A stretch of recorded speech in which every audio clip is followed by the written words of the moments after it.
Welcome to sparrow TV.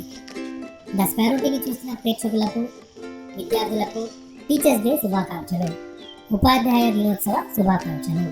Doctor Sarvepalli Radhakrishnan భారతదేశానికి 2వ రాష్ట్రపతిగా విద్యారంగానికి చేసిన విశేష కృషికి మరియు విద్యార్థులకు స్ఫూర్తినివ్వడంలో ఆయన అంకిత భావానికి గుర్తింపుగా ఆయన పుట్టినరోజున టీచర్స్ డే నిర్వహిస్తుంటాం. ఈ విషయం మీ అందరికీ తెలుసు.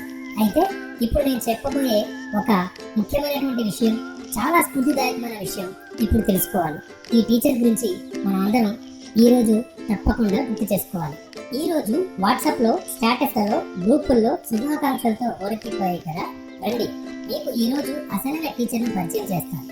ఈ టీచర్ ఉన్నత చదువులను ఆశించలేదు.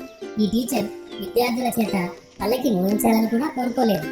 ఈ టీచర్కు నెలసరి జీతం కూడా ఉండదు. అందరి టీచర్ లాగా జీతంతో కూడా ఈవిడికి సంబంధం లేదు. ఈ టీచర్ అభం శుభం తెలియని ఆదివాసి. ఈ టీచర్ తనకు తెలిసిన 4 అక్షరాలను పిల్లల మెదడులోకి అలాగే మనసుల్లోకి ఎక్కించాలని 5 ఏళ్లుగా తపన పడుతుంది. ఈ టీచర్ పేరు మాలతి మర్ము.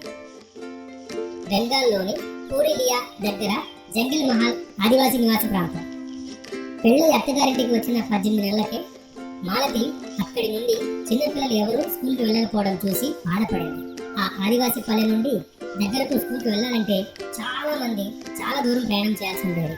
అక్కడికి ప్రభుత్వ టీచర్లు ఎవరూ రారు. ఒక్క వాలంటీర్ టీచర్ వచ్చి కొద్దిసేపు ఉండి వెళ్ళిపోయేవారట. ఆ ఊరిలో ఎలుకబంట్లకు, ఇతర జంతువులకు భయపడి పిల్లల్ని బడికి పంపించడం మానేశారు. ఇంటర్ వరకు చదువుకున్న మాలతి పిల్లలందరికీ ఒక చోటు చేర్చింది. తన మట్టి గుడిసె దగ్గర శుభ్రం చేసుకుని ఒక పాఠశాలను నిర్మించింది. తన భర్త సహాయ సహకారాలతో కొన్ని పలకలు, బలపాలు కొని తీసుకువచ్చేది. గోడకు ఒక బ్లాక్ బోర్డుని కూడా నిర్మించింది. తనే ఏ అకాడమిక్ అడ్వైజర్లు లేకుండా సిలబస్ ను డిజైన్ చేసుకుంది. 1 నుండి 5వ తరగతి వరకు సెకండ్ హ్యాండ్ పుస్తకాలు తెప్పించింది. ఇవన్నీ తన ఒడిలో నెలల బిడ్డతోనే చేసింది. అంటే అప్పటికి మాలతికి ఒక చిన్న బిడ్డ కూడా ఉంది. 8 మందితో మొదలైన ఈ మాలతి మర్ము స్కూల్ ఇప్పుడు 45 మంది పిల్లలకు అక్షరాలు చక్కగా నేర్చుకుంటూ ఎంతో అద్భుతంగా ముందుకు వెళ్తోంది. మాలతి ఎవరి సహాయం కోసం ఎదురు చూడలేదు.